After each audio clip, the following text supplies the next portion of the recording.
Hello guys, how are you doing? I believe you're doing well. Welcome back to this amazing YouTube channel where we share various tech content. First of all, Happy New Year, Happy 2024. I believe that you had an amazing year 2023 and I hope that your plans were fulfilled. If not, don't worry, this is yet another good opportunity for us to continue improving on ourselves. So if there's something that you're setting for this year, could be personal improvement or career wise or business wise, anything that you're setting for this year, I want to wish you all the best. I want to wish you well as the year begins. So my name is Lona and I'm a container cloud and SR engineer, and in this YouTube channel we share various tech content that we believe that they're good for us to improve our tech career. So if you're new here, you're definitely in the right place. Feel so much welcome and consider checking on my previous videos. Please watch those videos. Please leave a like. It's really important that you leave a like on each and every video, and also consider sharing my videos as much as you can. And most importantly, guys, you people who watch my videos without subscribing, I see you. So please consider hitting the subscribe button and help the channel to grow. For my returning subscribers, thank you so much. I love you so much. Thank you for your continued support. Thank you for always coming back to check on my videos, and I really appreciate that. And also guys, leave a comment. Let me know what you think about my videos. If you watch any video and you feel like there's something that you want to mention, could be something for improvement, or just a comment about the video, or anything that you want to add. If I miss something in the course of talking about something, please leave it in the comment section. I'll really appreciate to read what you think about each and every video that I post. So in this video today, guys, I want us to look at how to prepare for and pass your CKA exams as Certified Kubernetes Administrator exams. So I did my exams last year, December, and I was able to pass, and I'm really happy for that.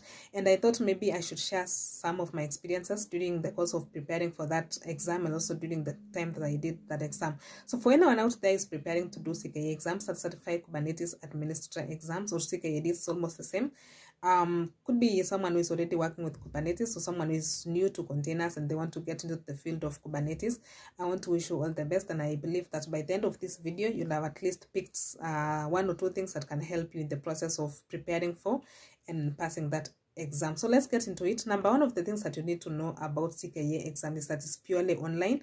So it's not like the other exams that you go do from an exam center. So if you're used to doing exams from an exam center, you'll find that it will be a little bit of a different experience, because when you're doing an online exam, you'll be using all your stuff, your computer, your internet, anything that will be needed for you to do that exam, that will be yours. So when you go to an exam center, of course, you find everything already set up for you. You find the computer already set up for you. You don't have to worry about anything failing. You don't have to worry about network going down or anything. But in this case, remember, you'll be using all your resources, and so you need to be very well prepared. You need to have your machines well checked, your internet well checked. Anything that will be needed in the course of you doing that exam should be working really well, so that you don't get those interruptions in the course of you doing the exams, and maybe will make you not to finish your exam. So make sure that your machines are okay. You won't experience any scenarios where the internet goes down, or your machine hangs, or anything that can interfere with you during the course of your exam. So that's number one. Also, with online exams, remember, when you go to an exam center, when it comes to you being monitored during the course of you doing the exams, the person could just be monitoring the CCTV camera somewhere. But with an online exam, somebody is actually watching any of your movements during the course of you doing the exam. So you have to be very careful on what you do, because if you do any any movement or anything that the other person may feel that is not necessary, or is kind of not okay, you'll have that interference of him or her telling you to stop doing this, stop doing that.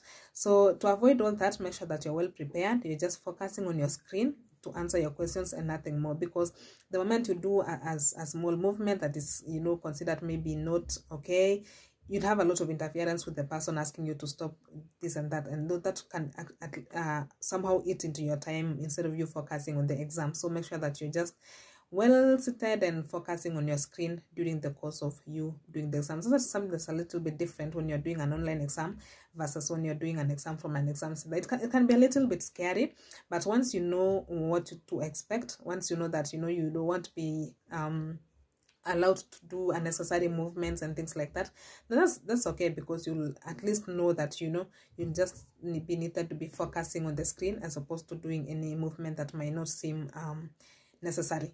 So that's one thing about an online exam. Number two about Kubernetes exam is that you really need to be very conscious of your time. You're given 120 minutes for 17 questions. And remember, when I say 17 questions, it's just like it's 17 questions, 1 to 17. Some of the questions could be having parts A, B, C, and you find that it could be more than 17 at the end of the day. So you really need to be very conscious of your time, because remember, the exams are purely practical. It's not an exam that you expect multi-choice answers of A and B. No, you really need to be there to write anything that the question is asking. So it's very, very practical, and time can actually can run out without you noticing. So you need to be very, very conscious of your time. So one of the ways that can help you to save your time is that don't take a lot of time on one question that could you probably find a bit hard. If you find that you cannot really answer a question within less than, not more than 5 minutes, mark that question and proceed to the next question. The good thing is that you can always come back and finish that question once you're done with the exam. And that's really, really nice, because it's not that kind of an exam that once you pass a question you cannot go back to it. No, you can always come back to it. You can actually mark that question and continue with the rest of the question, then you can come back to it later. Please don't waste your time. Don't take a lot of time on one question, because there could be other questions ahead of that particular question, which could be easier, and you can actually finish within very short time, and then you come back to the one question that you probably found it a bit challenging. So please mark it, continue with the rest of the questions, come back to it later when you're done with the rest of the questions. That will actually save you a lot of time. Another thing that can save you time is using Kubernetes documentation. So you're actually provided with the access to the Kubernetes documentation. So once you know how to use Kubernetes documentation, you can actually do copy pasting, but you need to be very sure of what you're copying and pasting. So if a question is asking you to create a deployment, instead of you typing the manifest for a deployment from start to the end, you can actually refer to the documentation of Kubernetes. You can copy and paste. It's actually allowed for you to copy and paste, but make sure that you're actually editing according to the question. So the only way you can actually get it right is if you already have a very good understanding of what you're doing. So you don't, of course, I believe that you cannot just go and copy something that you don't understand. So if a question is asking you to create a persistent volume or a persistent volume claim, then of course you yourself need to be having a very good understanding of how to write a manifest for a persistent volume or a persistent volume claim, so that even if you're going to copy to refer to the documentation, you know what you're looking for, and you can actually edit according to the question. For example, if a question is asking you to create a deployment of 5 replicas, if you just go and copy a manifest for deployment and paste and run that, it will actually create a deployment, but it is not what the question is asking about. So make sure that you're very conscious on what the question is asking versus what you're copying and pasting. You need to be able to edit accordingly and answer what the question is requiring of you. And the only way to do that is if you have a good understanding. That means during the process of your preparation for the exam, of course, for someone who's already working with Kubernetes, it will be very much easier for them, because they've already known how to write those manifests. For example, for a deployment or for a diamond set or for anything that, any resource in Kubernetes, an ingress, a network policy and things like that. So for someone who's already working with Kubernetes, it's a bit easier for them. But for you, it's just learning, getting into Kubernetes, and not necessarily having worked with Kubernetes, then you have some work to do to make sure that you have a very good understanding of how those resources are created, how the manifests are written for different resources. So that by the time you're going to the exam and you're copying and pasting and editing according to the question, then you really understand what you're doing. So make sure that you have very good preparation. Read the documentation for Kubernetes. For me, I believe that Kubernetes documentation is the first area that can help you to learn Kubernetes really well, right from how to create a cluster, how to create different resources in Kubernetes, how to upgrade your cluster. You will never ever go wrong when you use Kubernetes documentation. So it's one of those areas that you start learning from, even as you go ahead to check on maybe YouTube videos or videos from the Code Cloud or any other platform that provide very nice learning path for Kubernetes. The first area that you really need to visit is the documentation for Kubernetes. That one you can never go wrong with it, but that will give you more theoretical knowledge. So you really need to also have a place where you practice. And the more you practice, the more you get a lot of confidence on how to administer Kubernetes resources. So make sure that as you read from the documentation of Kubernetes, which actually gives you everything, you're also doing practice using maybe other platforms, maybe I don't know. There are platforms which actually give you a lab that you can practice from. But most importantly, instead of practicing from a lab that has already been done for you, why don't you go ahead and create your own lab? Because from there you'll actually get a very good understanding of, you know, creating a cluster from scratch and managing those resources. So it will be I believe you can always create a small lab. You can use something very simple like VirtualBox. With VirtualBox, you can create a cluster. You can from VirtualBox, you can create a few virtual machines and then use those virtual machines to create a cluster for Kubernetes. Use the production way of creating a Kubernetes cluster, that's using KubeDM. Of course, you can always use my other forms of Kubernetes clusters for learning purposes, like running a micro K8 or running Minikube.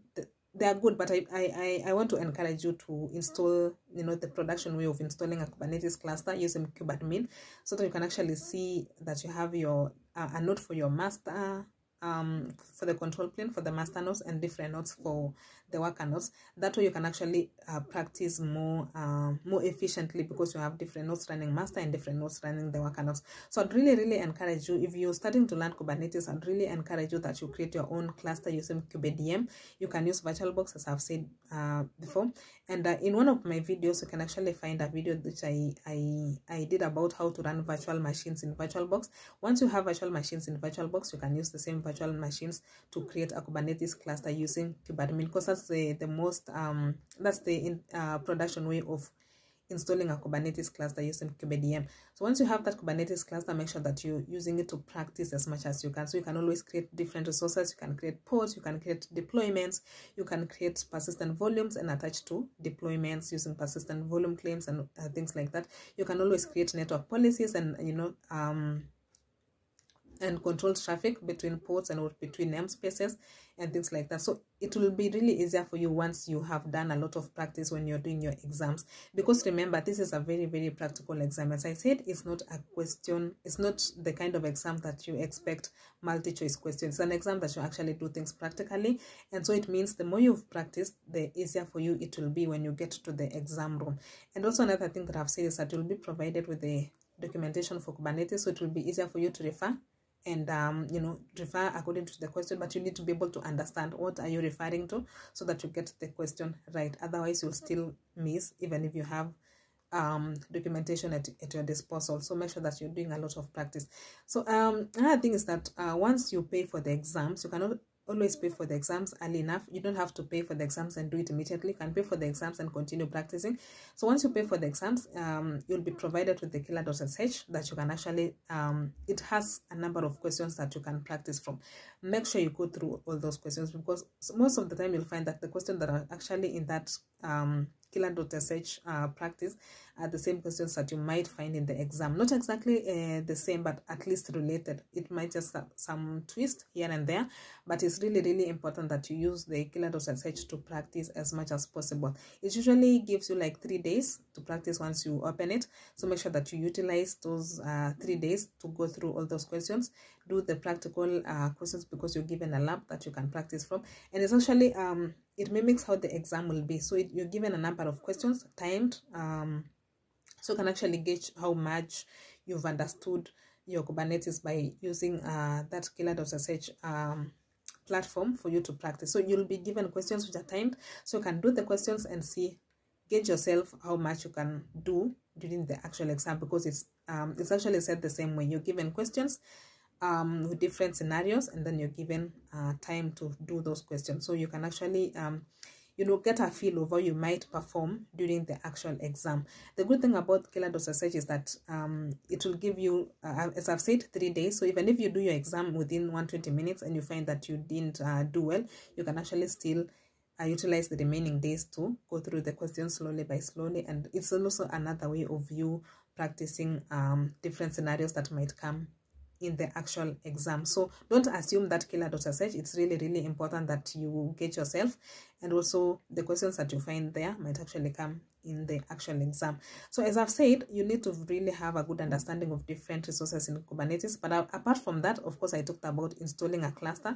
I don't think you'll find a question that will ask you to install a cluster, but you won't miss a question on upgrading your Kubernetes cluster. So apart from installing and running different resources and understanding how to write manifests for different resources, you need to be able to upgrade a Kubernetes cluster. So a question will come like you need to upgrade maybe the worker nodes or maybe the control plane to a higher version. So you need to be able to do that so for you to pass that particular question.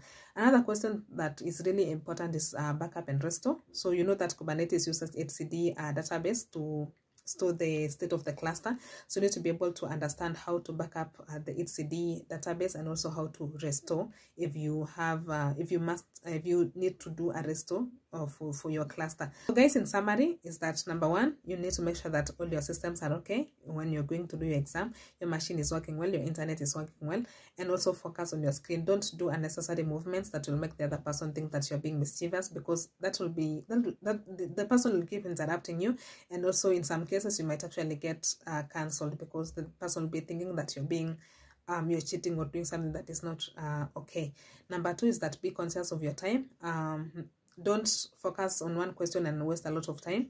Go through the questions, answer the rest of the questions, come back to the question that you found that it was a bit challenging.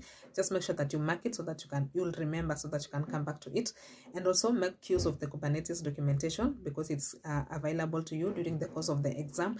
But make sure that whatever you're referring to, you actually understand it so well, so that even if you have to copy and paste, you know what you're copying, you know what you're pasting, and you can actually edit according to the question for you to get that mark. Also, make sure that you're well prepared. For someone who is not already working with Kubernetes, that will take you a little bit of time to understand all the resources in Kubernetes, how to write the manifest for the resources, and also how to do other tasks like creating a Kubernetes cluster, upgrading a Kubernetes cluster, and backing up and restoring etcd clusters. So for you to be able to pass such questions, you need to be able to have practice as much as possible. So make use of the documentation for Kubernetes. It's really, really nice. But for your practice purposes, you can purchase the different content that give you labs for practicing. But also, you can always create your own Kubernetes cluster that can help you to practice as much as possible. And as I've said, you can always use Minikube, the likes of Minikube and microcreators, but I will always encourage you to install a Kubernetes cluster using KubeADM. Have the different nodes that run the master nodes, have the different nodes that run the worker nodes, and you can actually have you mimicking what actually happens in a production environment, and that will give you a very nice way of practicing different scenarios in Kubernetes. Another thing is that once you pay for the exams, make use of the killer.sh. Get yourself, just do that exam within that given time and see how you can actually perform during the actual exam. Not only that, make sure that you go through the questions over and over that you're provided for with killer.sh, because those questions can actually be the same questions you'll find in the exam. If not, they'll be a little bit twisted, so don't assume it. Just make sure that you go through all those questions. And lastly, make sure that you're confident. Confidence can always carry the day. Sometimes you know the content, but because you're panicking and you're thinking that you might fail, then you'll actually fail. So your confidence can carry the day. So make sure that you go to the exam room very confident, knowing that you've practiced well, you know what you're doing, and you will actually be surprised that you will pass that exam. So guys, I don't know if there's anything that I missed. If there's anything that I missed, I'll probably add it as a comment in the comment section. If you've done the CKA exams or CKAD exam, kindly let me know what your experience was. If there's anything I've missed, also let me know in the comment section. We're helping one another. I know there's someone who's preparing for this exam. Please leave a comment. Let me know what you think is important for anyone to have in mind as they go to do that exam. Please leave it in the comment section. So until next time, guys, I hope that this video has been useful. If you have any question, kindly also let me know in the comment section. And as you prepare for your exams, I wish you well, and I hope that you're going to come out victorious and have that certification with you. Happy New Year once again. And until next time, bye-bye.